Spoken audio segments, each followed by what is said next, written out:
1995 June 21, California. ജ്ഞാനദളം 318. ഗുരുവിനോട് അടുത്ത്. നിങ്ങൾക്ക് ഗുരുവിനോട് അടുപ്പം തോന്നുന്നില്ലെങ്കിൽ അതിനു കാരണം നിങ്ങളാണ്. നിങ്ങളുടെ മനസ്സും നിങ്ങളുടെ അഹംഭാവവും ധാരണകളുമാണ് അതിന് കാരണം. വളരെ പ്രധാനവും വളരെയധികം വ്യക്തിപരവുമായ കാര്യങ്ങൾ ഗുരുവുമായി പങ്കിടൂ. ലജ്ജയോ നാണക്കേടോ നിങ്ങളെക്കുറിച്ചുള്ള മുൻവിധിയോ ഇവിടെ ആവശ്യമില്ല. ഔപചാരികവും ബാഹ്യവുമായ ആശയവിനിമയം നിങ്ങൾക്ക് അടുപ്പം നൽകുകയില്ല. എവിടെയാണ് നിങ്ങൾ പോകുന്നത്, നിങ്ങൾക്ക് എങ്ങനെയുണ്ട് തുടങ്ങിയ ബാഹ്യതലത്തെ മാത്രം സ്പർശിക്കുന്നതുമായ സംഭാഷണങ്ങൾ ഗുരുവുമായി തുടരുന്നത് നിർത്തൂ. നിങ്ങൾക്ക് വേണ്ടതെന്താണോ അത് സംസാരിക്കൂ. സ്ക്വാഷിന് എത്ര രൂപയാണ്, 30 സെന്റാണോ, അങ്ങനെയൊന്നും ചോദിക്കാതിരിക്കൂ. നിങ്ങൾക്കുള്ളതെല്ലാം പങ്കിടൂ. എന്നിട്ട് മുൻവിധികൾ നടത്താതിരിക്കൂ. ഓ, ഇത് വെറും ചവറാണ് എന്ന് മുൻവിധി കൽപ്പിക്കാതെ നിങ്ങൾക്കുള്ളതെല്ലാം ഗുരുവുമായി പങ്കിടൂ. നിങ്ങളുടെ എല്ലാ ചവറുകളും സ്വീകരിക്കാൻ ഗുരു തയ്യാറാണ്.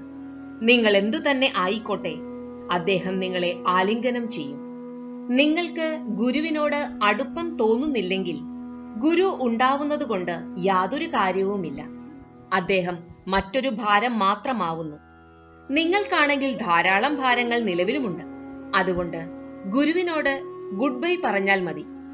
ചോദ്യം: അങ്ങ് ഞങ്ങളോടൊപ്പം ചെറിയ കളികൾ കളിച്ച് ഞങ്ങളെ തള്ളി മാറ്റുമ്പോൾ എങ്ങനെയാണ് ഞങ്ങൾക്ക് അങ്ങയോട് അടുപ്പം തോന്നുക? ഗുരുദേവ്: നിങ്ങളെ വഴക്കു പറയുകയോ നിങ്ങളെ ശ്രദ്ധിക്കാതിരിക്കുകയോ ചെയ്യുമ്പോൾ കൂടുതൽ അടുപ്പമാണ് തോന്നേണ്ടത്. കാരണം ആരെയെങ്കിലും അവഗണിക്കുക എന്നത് വളരെയധികം ശ്രമകരമാണ്. ഒരു ഗുരു ഒരു പൊതി കടലാസിനെയോ പൂപ്പാത്രത്തിലെ പൂവിനെയോ പോലും അവഗണിക്കാത്ത സ്ഥിതിക്ക് എങ്ങനെയാണ് നടക്കുകയും സംസാരിക്കുകയും ശ്വസിക്കുകയും ചെയ്യുന്ന മനുഷ്യനെ, അദ്ദേഹത്തോട് ബന്ധം സ്ഥാപിച്ച വ്യക്തിയെ അവഗണിക്കുക? ഒരിക്കൽ ഇത് മനസ്സിലാക്കി കഴിഞ്ഞാൽ നിങ്ങൾക്ക് അടുപ്പം തോന്നും. ടോറെ: അങ്ങയെ ഞങ്ങൾക്ക് എല്ലാ ആഴ്ചയും വിളിക്കാമോ?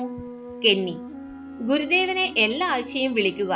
അദ്ദേഹം ഫോണിൽ ഉത്തരം പറഞ്ഞില്ലെങ്കിൽ നിങ്ങൾ സ്നേഹിക്കപ്പെട്ടിരിക്കുന്നു എന്ന് അറിയുക. ഗുരുദേവ്: അതെ, അത് ഉള്ളിലേക്ക് ഇട്ടുകൊള്ളൂ.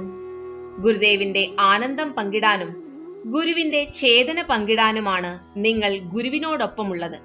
ഇതിനായി നിങ്ങൾ സ്വന്തം കപ്പിൽ എന്താണോ ഉള്ളത് അത് പുറത്തേക്ക് എടുത്തു കളയണം. ജയ് ഗുരുദേവ്.